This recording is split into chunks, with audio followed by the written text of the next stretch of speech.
The ancient dock groaned under Jack Donovan's worn work boots as he watched his 8-year-old daughter, Emma, skip stones across the still morning lake. The early summer sun had just crested the pines, casting golden ripples across the water that stretched toward the luxury homes on the opposite shore a world away from their modest cabin rental. "Dad, look, 5 skips." Emma shouted, her gap-toothed smile brightening the morning more than any sunshine could.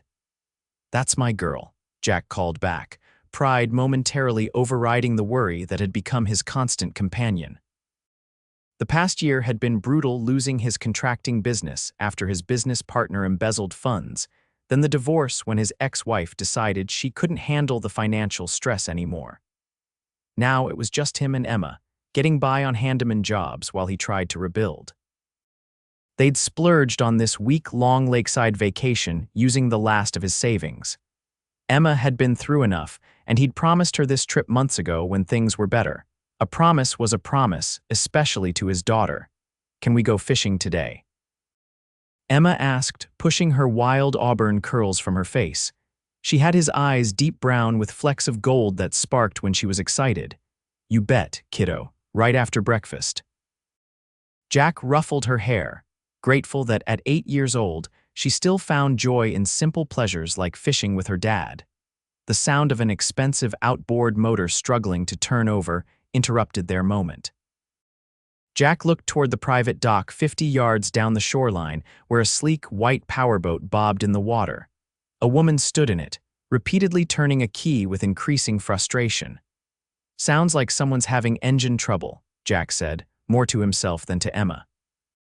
"You should help her, Dad. You fix everything." Jack smiled at his daughter's unwavering confidence in him.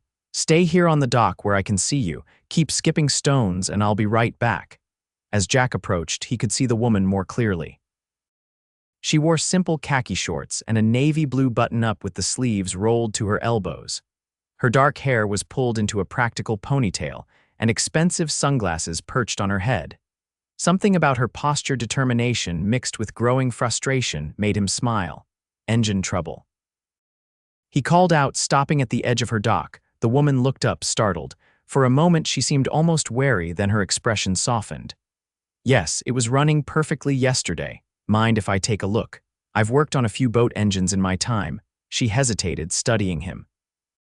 Jack was suddenly conscious of his faded t-shirt and the jeans with a small tear at the knee. He probably looked like just another struggling local to her. "I'd appreciate that, thank you," she finally said, gesturing for him to come aboard. Jack jumped down into her boat with practiced ease. "I'm Jack, by the way, Jack Donovan." He extended a hand. Julia Greene." Her handshake was firm, her palm softer than he expected. Their eyes met briefly, and Jack noticed hers were a striking shade of green like sunlight through spring leaves. Jack turned his attention to the engine, lifting the cover to examine the components. "When was the last time you had this serviced?" "I honestly don't know. I just bought it a few weeks ago." Jack nodded, already spotting the likely issue. "Looks like you've got water in your fuel line." Happens sometimes if fuel sits for a while. He worked methodically, occasionally asking Julia to try the ignition as he traced the problem. From the corner of his eye, he could see Emma still skipping stones, occasionally looking their way. He waved to reassure her. "Is that your daughter?" Julia asked, following his gaze. "Yeah, that's my Emma, 8 years old and already thinks she knows everything." He couldn't keep the pride from his voice. "She's beautiful," Julia said softly. "She looks like she's having the time of her life out here. Kids don't need much to be happy. Just time and attention." Jack found himself opening up without meaning to. "We're here for the week, a little father-daughter vacation before school starts up again." Julia nodded, a strange expression crossing her face. "It's wonderful that you make time for her like this." 20 minutes later, Jack had cleared the line and replaced a fouled spark plug with one from his pocket toolkit he always carried. "Try it now," he said. Wiping his hands on a rag, Julia turned the key, and the engine roared to life, purring with a sound that only comes from expensive machinery. She cut it quickly, turning to him with genuine gratitude. "You're a lifesaver. I was supposed to meet friends across the lake for breakfast, but I was about to give up." Jack shrugged. "No big deal, just needed a little coaxing. Please let me pay you for your time." Julia reached for what he assumed was her wallet. No need, just being neighborly. Jack held up a hand. Besides, it gave Emma a few extra minutes with her rocks. Julia looked like she wanted to insist, but instead asked, "Have you been to Milo's diner in town? They have the best pancakes I've ever tasted." "Can't say I have. We're on a pretty tight budget this trip." The words slipped out before he could stop them, and he immediately regretted his honesty. Julia's eyes softened. "Well, I insist on buying you both breakfast there as thanks." "That is, if you don't have other plans," Jack hesitated. Pride told him to decline, but the genuine warmth in her invitation and the knowledge that Emma would love restaurant pancakes won out. "That's really kind of you. Let me check with the boss." He gestured toward Emma. Minutes later, they were all aboard Julia's boat, Emma chattering excitedly about how she'd never been on a fancy boat before. Jack noticed that Julia answered each of his daughter's rapid-fire questions with genuine interest, never talking down to her. As they skimmed across the lake, Jack couldn't help wondering about Julia. She wasn't wearing a wedding ring, but that didn't mean much these days. Her boat was clearly expensive, as were her casual clothes, now that he looked more carefully. But there was something unpretentious about her that he found refreshing. Milo's diner turned out to be a charming lakeside establishment with wooden booths and large windows overlooking the water. When the waitress approached, she greeted Julia by name. "Morning, Miss Greene. Your usual table." "That would be perfect, Deanne, thank you." As they settled into a corner booth, Jack raised an eyebrow. "Regular here," Julia smiled. "I've been coming to this lake since I was a child. My grandfather built a cabin on the North Shore in the 1970s. The conversation flowed easily as they ordered. Emma devoured her chocolate chip pancakes, while Julia and Jack discovered they shared a love of early morning fishing and classic rock. Jack learned that Julia worked in finance in the city, but was taking a few weeks off at her lake house. "What about you?" she asked. "What do you do when you're not rescuing stranded boaters?" Jack hesitated, then gave her the simplified version. "I'm a contractor, or was. Had some business setbacks last year, so I'm doing independent handyman work until I can rebuild." Instead of the awkward sympathy he expected, Julia seemed genuinely interested. "What kind of contracting did you do?" "Commercial renovations, mostly, specialized in historic building restorations." Despite himself, passion crept into his voice as he described some of his favorite projects. "That's fascinating," Julia said, leaning forward slightly. "I've always admired people who can create with their hands." Jack found himself relaxing, sharing stories about particularly challenging renovations. When Emma announced she needed to use the bathroom, he watched her walk across the restaurant, making sure she found it before turning back to Julia. "She's quite independent," Julia observed. "Too much sometimes," Jack admitted. "The divorce was hard on her, but she's resilient."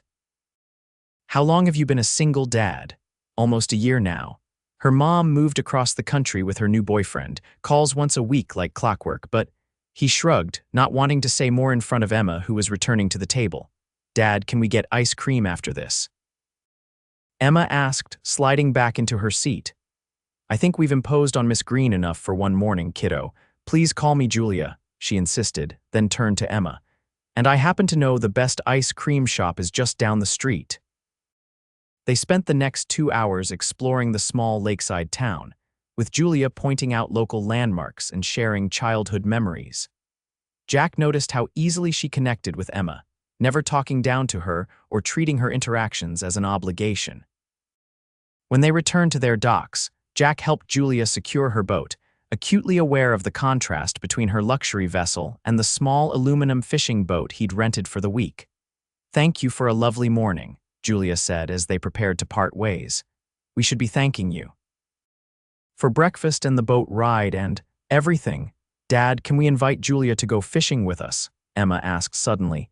"She said she likes fishing." Jack started to make an excuse, but Julia's face lit up. "I'd love that if your dad doesn't mind. I haven't been fishing in ages." Looking at her hopeful expression, Jack found himself nodding. "Sure, we're heading out tomorrow morning if you want to join us." "Perfect. Shall we say 7 a.m.? As Julia walked up the path to what must be her lake house, a beautiful 2-story cabin with a wraparound porch, Jack found himself watching her longer than was strictly necessary. "I like her, Dad." Emma declared. Yeah, Jack said, surprised to realize how much he agreed. She's nice. The next morning, Jack woke at dawn, oddly nervous about their fishing trip. He told himself it was ridiculous to feel this way about someone he'd just met, especially someone clearly from a different world than his. Julia arrived at their dock precisely at 7, carrying her own fishing rod and wearing practical clothes, quick dry pants, a light flannel shirt, and well-worn hiking boots. Her hair was tucked under a simple baseball cap, and she wore no makeup that he could detect. Morning. Ready for some serious fishing, she called out cheerfully. Emma ran to meet her, full of excitement about the worms they'd collected the previous evening. Jack was surprised when Julia showed no hesitation in helping bait the hooks, her hands sure and steady. Out on the lake, Julia proved to be not just knowledgeable about fishing but genuinely skilled. She taught Emma a new way to cast that improved her technique immediately, and she knew exactly which spots would yield the best catches. How do you know so much about fishing? Jack asked as she reeled in her third base of the morning. Julia's smile turned wistful. My dad taught me. He grew up poor in rural Minnesota and believed every child should know how to catch their own dinner even after he did well for himself. Something in her tone made Jack suspect did well was an understatement, but he didn't press. They spent the entire day together, returning to shore only when Emma grew hungry, then eating sandwiches on the dock before heading back out. By sunset, Jack realized it had been one of the best days he'd had in years. Emma clearly felt the same, her face sun-kissed and happy as she chattered about their catches. Same time tomorrow? Julia asked as they cleaned the last of the fish. Jack hesitated. Don't you have other plans? Friends to meet. Nothing that can't be rescheduled. The way she looked at him direct, yet somehow vulnerable, made his heart beat faster. The pattern continued for the next 3 days. Julia joined them for fishing in the mornings, hiking in the afternoons, and campfires with s'mores in the evenings. She never mentioned work calls or obligations, focusing entirely on their shared activities. On their 4th evening together, Emma fell asleep early, exhausted from a day of swimming and hiking. Jack carried her to bed in their cabin, then returned to find Julia still sitting by the dying campfire, her face thoughtful in the fading light. Penny for your thoughts. He asked, settling beside her. I was just thinking about how different this vacation has turned out than I expected. She turned to him, her expression open. I've been coming to this lake for years, but I've never enjoyed it as much as I have these past few days. Us too. Emma hasn't stopped smiling since we met you. Just Emma. The question hung in the air between them, loaded with possibility. No, Jack admitted. Not just Emma. Julia's hand found his on the bench between them, her fingers warm as they intertwined with his. The simple gesture felt more intimate than any kiss. Jack, there's something I should tell you about myself. The serious tone made him tense. You're married, he guessed, dreading the answer. She laughed, sounding relieved. No, definitely not married. It's about my work. I didn't exactly tell you the whole truth. Let me guess you're not in finance, but actually a famous actress in disguise. He kept his tone light, though something in her expression made him nervous. Julia shook her head. I'm the CEO of Greene Investment Partners.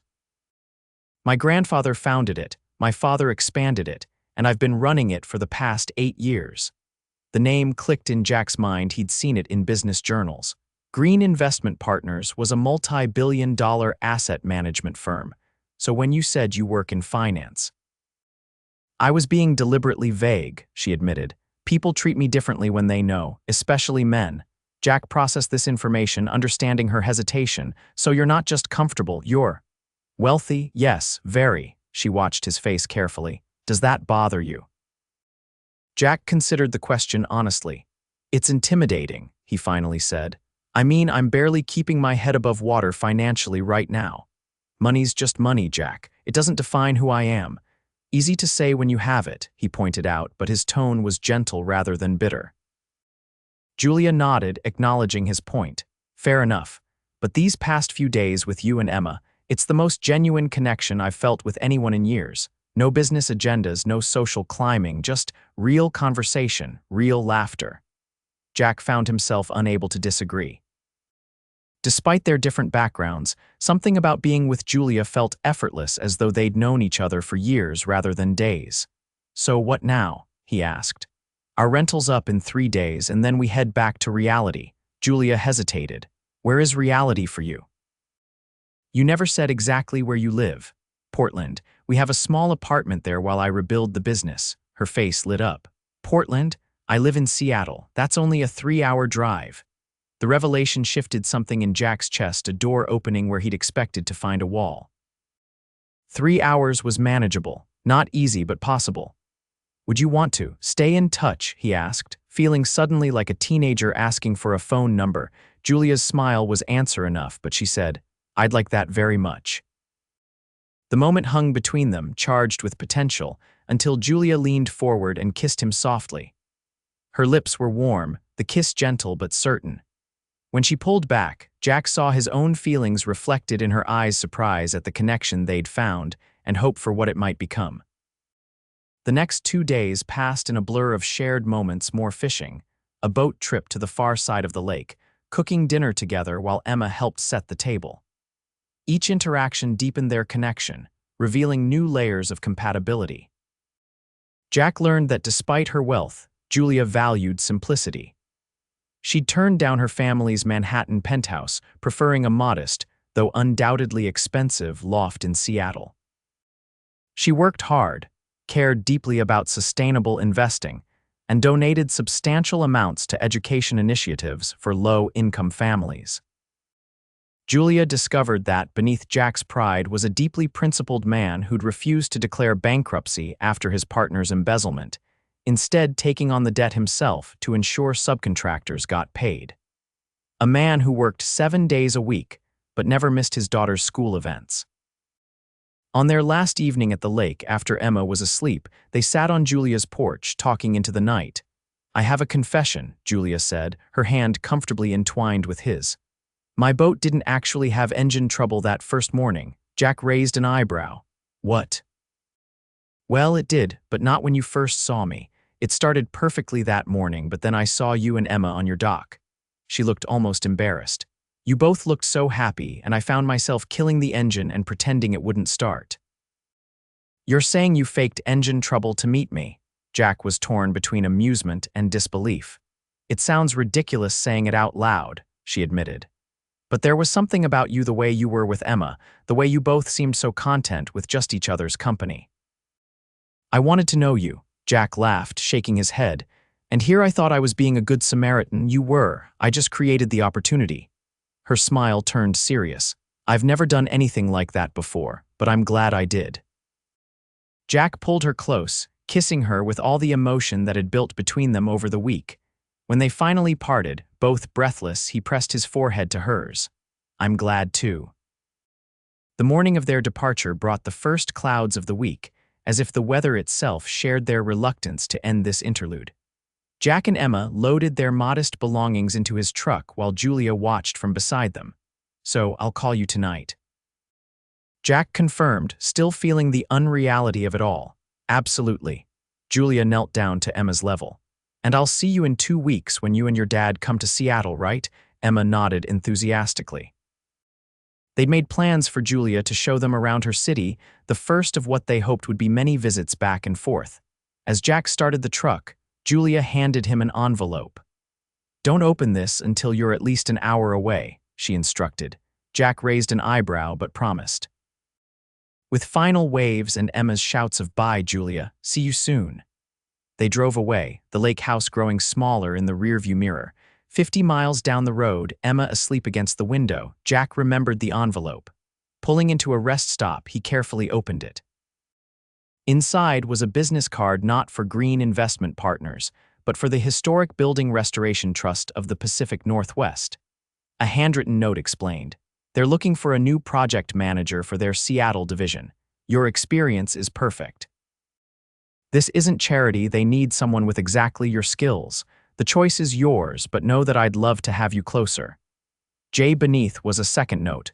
"P.S. I've fallen in love with you, Jack Donovan. I've never said that to anyone before, and maybe it's too soon, but I'm tired of playing by expected rules. Call me when you're ready to talk about it."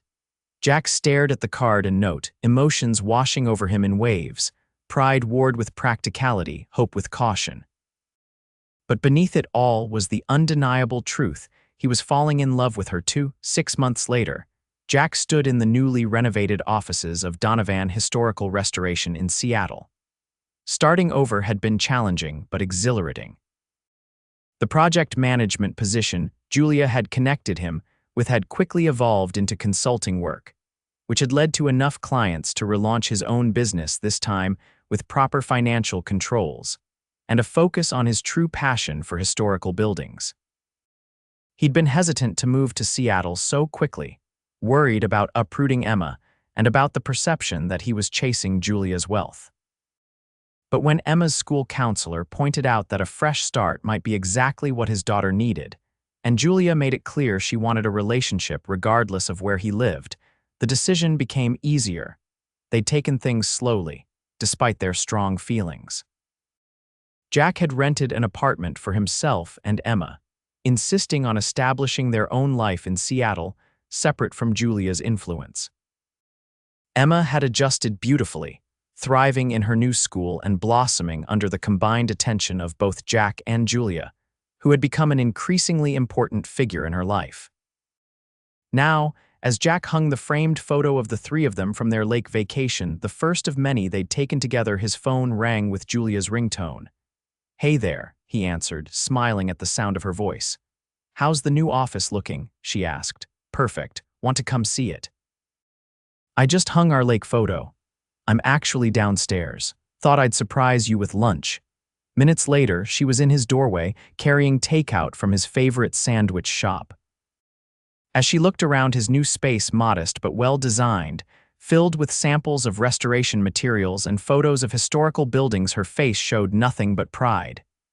"You did it," she said simply. "We did it," he corrected, pulling her into his arms.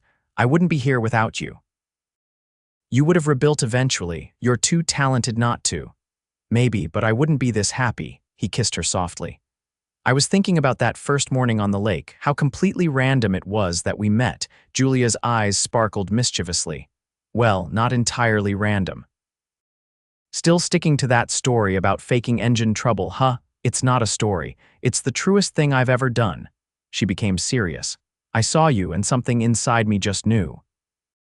As they ate lunch in his new office, making plans for picking Emma up from school and having dinner together, Jack marveled at how dramatically his life had changed in half a year.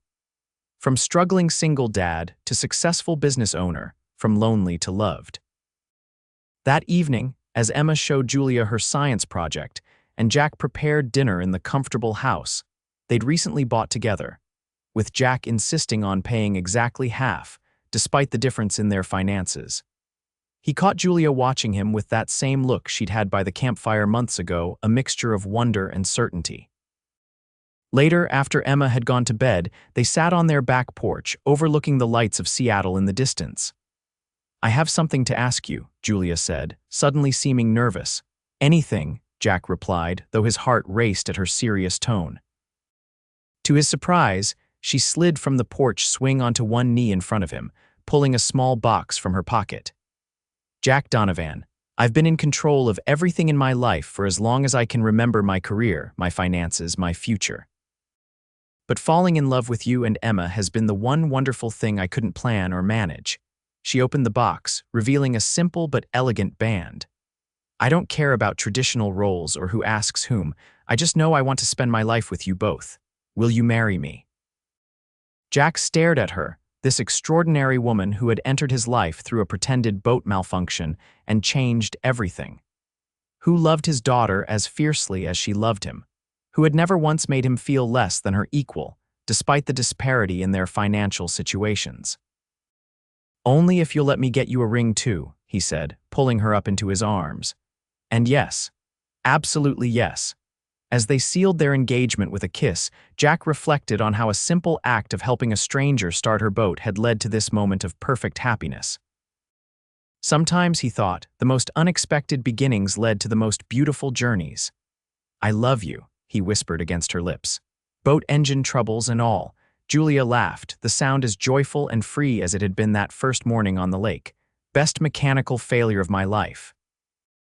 In the warmth of their embrace, with the future stretching bright before them, they both knew the truth. Sometimes the heart recognizes its match long before the mind can make sense of it. And sometimes, a struggling dad and a millionaire CEO could find in each other exactly what they never knew they were missing.